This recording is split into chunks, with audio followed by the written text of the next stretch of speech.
It really sucks that the Minnesota Timberwolves lost last night. Not that I'm a Timberwolves fan or anything like that, but from a historical perspective, it sucks that they lost, because that loss, coupled with the fact that we live in a very short attention span society, probably means that, 2 weeks from now, everybody's going to forget what Anthony Edwards did last night. But I'm telling you guys, what he did last night, it deserves to be remembered. I've been watching NBA basketball for 30 years now, and his stretch in the fourth quarter, his performance in the fourth quarter, one of the top 5 single game performances I've ever witnessed. It was fucking insane. This dude dropped 26 points in the fourth quarter to will the Timberwolves back in that game. At halftime, they were down, 27 at halftime. It wasn't a particularly close game in that first half. Anthony Edwards did have 22 in that first half, and then he had a quiet third quarter. But then that fourth quarter, man, he willed himself back into that game. He willed the Timberwolves back into that game. 26 points in one quarter is insane. There's maybe 10 players in NBA history who could ever do that. 26 points in the fourth quarter of a game where you're making a comeback, where you're charging back. It doesn't get any crazier than that, especially because the Spurs were doing whatever they could to stop him.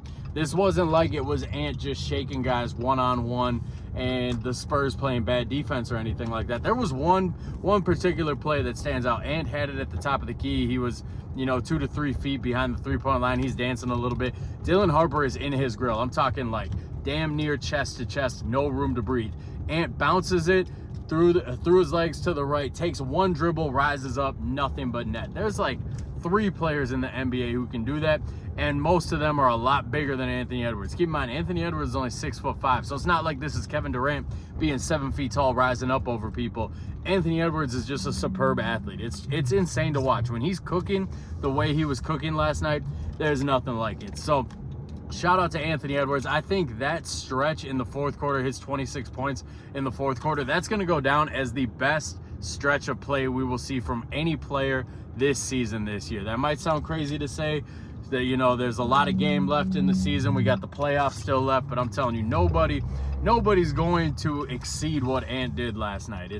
I'm still trying to wrap my head around it, because like I said, I've been watching basketball a long time. I've never seen a dude have total command over the game the way Ant did in that stretch last night. So when we do this face of the league discussion and everything like that, SGA right now is the better player. SGA will never be the face of the league the way Anthony Edwards has the potential to be the face of the league, because Anthony Edwards, not only is he really fucking good, SGA is the better player, but Ant, he's catching up, man. Every year he closes that distance a little bit more.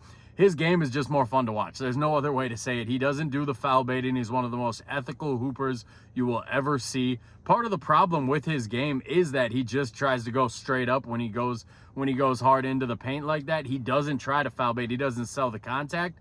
He'd get probably 2, 3, maybe even 4 more free throws a game if he did, which would obviously raise his scoring numbers. But that's what makes him so fun to watch, is he's a true ethical hooper.